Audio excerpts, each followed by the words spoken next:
بسم اللہ الرحمن الرحیم۔ سورہ یونس پڑھ رہے ہیں، آیت 75 نمبر آیت نمبر سے آغاز کریں گے۔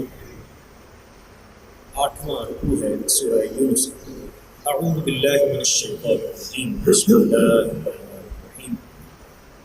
ثم بعثنا من بعدهم موسى وهارون إلى فرعون وملئه بآياتنا فاستكبروا وكانوا قوما مجرمين۔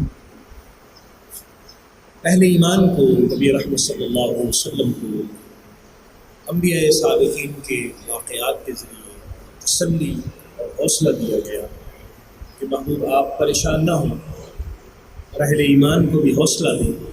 پہلے جو انبیاء کرام آئے، جب انہوں نے لوگوں کو راہ ہدایت دکھائی، ان کی بھی مخالفت کی گئی، انہیں بھی پریشان کیا گیا، انہیں بھی تنگ کیا گیا، اور لوگ ان کے مقابلے میں آ کھڑے ہوئے اور انہوں نے راہ ہدایت کو مسدود کرنے کی کوشش کی اور روڑے اٹکانے کی کوشش کی۔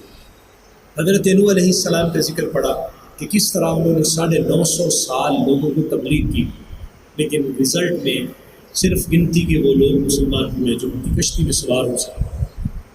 اب حضرت موسیٰ علیہ السلام کا ذکر ہے۔ حضرت موسیٰ کا ذکر بارہا پیچھے ہم پڑھ چکے ہیں، 9ویں پارے میں بھی آیا، اس سے پہلے بھی ذکر خیر ہوا حضرت موسیٰ علیہ السلام کا۔ پہلے پارے میں بھی حضرت موسیٰ اور قوم بنی اسرائیل کا ذکر ہوا، پھر فرعون کا ذکر ہوا جو حضرت موسیٰ علیہ السلام کی قوم کو دردناک عذاب دیتا تھا۔ یہاں پھر دوبارہ ذکر ہے کہ اب دیکھیے کہ کس طرح فرعون اور اس کے درباری تکبر کرتے تھے اور اپنے آپ کو بڑا سمجھتے تھے اور اللہ کے مقابلے میں اپنے آپ کو لے کے آتے تھے، لیکن نتیجہ کیا نکلا؟ رسوا ہوئے۔ نتیجہ نکلا کہ بے نام و نشاں ہوئے، اور فتح و نصرت حضرت موسیٰ اور ہارون کے ساتھ۔ ثم بعثنا من بعدهم موسیٰ، پھر ہم نے ان کے بعد حضرت موسیٰ علیہ السلام کو بھیجا، وہارون اور حضرت ہارون کو بھیجا، الی فرعون و ملئہ، فرعون کی طرف اور فرعون کے درباریوں کی طرف، بآیاتنا، اپنی آیات دے کر، یعنی حضرت موسیٰ اور ہارون علیہ السلام اللہ کی آیات لے کر، اللہ کی نشانیاں لے کر فرعون اور فرعون کے ماننے والوں کے پاس آ گئے۔ اللہ کی طرف سے حکم ہوا کہ جاؤ اور ان کو تبلیغ کرو۔ فاستکبروا، لیکن وہ اکڑ گئے، وکانوا قوما مجرمین، اور مجرم قوموں سے۔ چاہیے یہ تھا کہ جیسے ہی اللہ کا پیغام ہم تک پہنچا اور ان کو پتہ چلا کہ ہم غلط ہیں، ہم اپنے آپ کو سمجھتے ہیں کہ اس دنیا کے خدا ہم ہیں اور ہماری مرضی سے سارا نظام چل رہا ہے، اور ایسا نہیں تھا، یقیناً نہیں تھا۔ ان کو سمجھ لینا چاہیے تھا، لیکن ظاہر بات ہے کہ جو وہ اپنے پاس نعمتیں تھیں ان کے پاس اور جو اس وقت کی سہولیات تھیں، وہ سمجھتے تھے یہ سارا کچھ تو ہمارا ہی ہے اور ہم سے کوئی چھین بھی نہیں سکتا۔ تو اللہ تبارک و تعالیٰ نے سمجھایا، حضرت موسیٰ اور ہارون کو بھیجا، لیکن انہوں نے انکار کیا۔ فلما جاءهم الحق من عندنا، اور جب ہماری طرف سے حق ان کے پاس آیا، قالوا، تو انہوں نے کیا کہا؟ انہوں نے کہا ان ھذا لسحر مبین، یہ تو بالکل کھلا کھلا جادو ہے۔ حضرت موسیٰ علیہ السلام جو اللہ کا پیغام لے کے آئے اور جو معجزات لے کے آئے، اس کو جادو کہہ دیا۔ حضرت موسیٰ علیہ السلام کو اللہ تبارک تعالیٰ نے معجزہ عطا فرمایا، ان کے ہاتھ میں عصا، آپ نیچے رکھتے تو وہ عصا اژدہا بن جاتا اور پھر اس کو پکڑ لیتے تھے، پھر دوبارہ عصا بن جاتا۔ آپ کو اللہ تعالیٰ نے ید بیضاء کی کرامت عطا فرمائی، معجزہ عطا فرمایا، لیکن ان کو بھی ماننے کے لیے تیار نہ ہوئے اور کہا یہ تو سراسر جادو ہے۔ قال موسیٰ، حضرت موسیٰ علیہ السلام نے انہیں سمجھایا، فرمایا اتقولون للحق، کیا تم حق کو یہ کہتے ہیں؟ لما جاءکم، جب وہ تمہارے پاس آ گئے، یعنی جب حقیقت تمہارے پاس آئی ہے، اب تم اس کو جادو کہہ رہے ہو۔ سحر ھذا، کیا یہ جادو ہے؟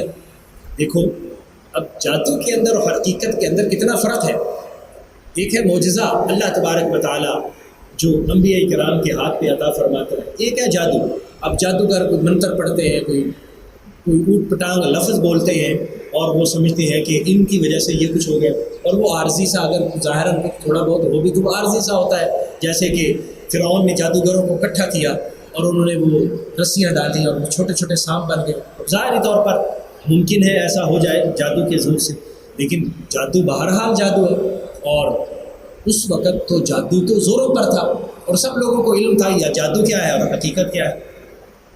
ولا یفلح الساحرون، ساحر کبھی کامیاب نہیں ہو سکتا، جادوگر کبھی کامیاب نہیں ہو سکتا. انجام جو ہوتا ہے وہ اللہ اور اس کے کلام کا ہوتا ہے. انجام جو ہے وہ اللہ تبارک و تعالیٰ کی بندوں کا ہوتا ہے اور اللہ تبارک و تعالیٰ کے نبیوں کے ساتھ ہوتا ہے. قالوا، انہوں نے کہا، اجئتنا، کیا آپ ہمارے پاس اس لیے آئے ہیں، لتلفتنا، تاکہ آپ ہمیں دور کر دیں، ہٹا دیں، عما وجدنا علیہ آباءنا، اس پر جس پر ہم نے اپنے آباء و اجداد کو پایا. یعنی ہمارے آباء و اجداد بھی پہلے اسی طرح کرتے آئے، وہ بھی اسی طرح کے نظریات کے حامل تھے، وہ یہی کام کرتے تھے. اب ہمارے آباء و اجداد کے بعد اب ہم یہاں آئے ہیں اور ہمارے بھی وہی نظریات ہیں. آپ یہ چاہتے ہیں کہ ہم ان نظریات کو چھوڑیں اور آپ کی باتیں مانیں.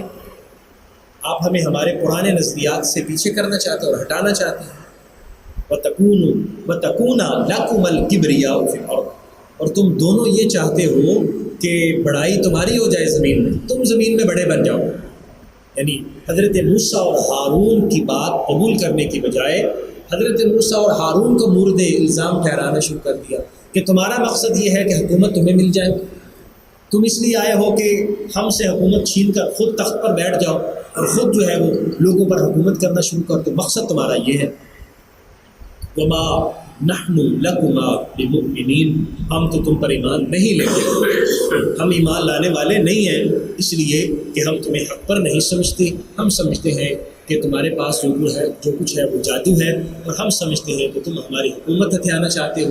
ہم سمجھتے ہیں کہ تم نئے نظریات لے کر آئے ہو تاکہ ہماری قوم کو پرانے نظریات سے دور کر سکو. یہ تمہارا مقصد ہے اور یہ تمہارا مطلب. قال فرعون ائتونی بکل ساحر علیم، فرعون نے کہا کہ بلا لو، میرے پاس لے آؤ تمام پڑھے لکھے جادوگر، ساحر علیم، جتنے بھی پڑھے لکھے جادوگر ہیں پوری ہماری سلطنت سے وہ جمع کر، سب اکٹھے ہو جائے. فلما جاء السحرۃ، جب جادوگر آ گئے، قال لهم موسیٰ، حضرت موسیٰ نے ان سے کہا، القوا ما انتم ملقون، ڈالو جو تم ڈالنا چاہتے ہو، جو تم جادو دکھانا چاہتے ہو دکھاؤ میرے سامنے، میں دیکھتا ہوں کہ تم کیا جادو دکھاتے ہو. فلما القوا، جب انہوں نے ڈالا، قال موسیٰ ما جئتم به السحر، حضرت موسیٰ نے فرمایا جو تم لے کے آئے ہو یہ جادو ہے. ہم نے پڑھا پیچھے سورہ اعراف کے اندر کہ انہوں نے اپنی رسیاں ڈال لیں اور وہ رسیاں چھام بن گئیں. تو حضرت موسیٰ علیہ السلام نے کہا یہ جو تم کر رہے ہو یہ جادو ہے، اب جو میں دکھاؤں گا یہ جادو نہیں ہوگا، وہ اللہ کا معجزہ ہوگا. ان اللہ سیبطل، بے شک اللہ تبارک و تعالیٰ اس کو باطل فرما دے گا، اس جادو کو ختم فرما دے گا. ان اللہ لا یصلح عمل المفسدین، اور بے شک اللہ کریم جو فساد کرنے والے ہوتے ہیں، جو فساد پھیلانے والے ہوتے ہیں، ان کے عمل کو کامیاب نہیں کرتا، اس کی اصلاح نہیں فرماتا، وہ ہمیشہ ناکام ہی رہتا ہے.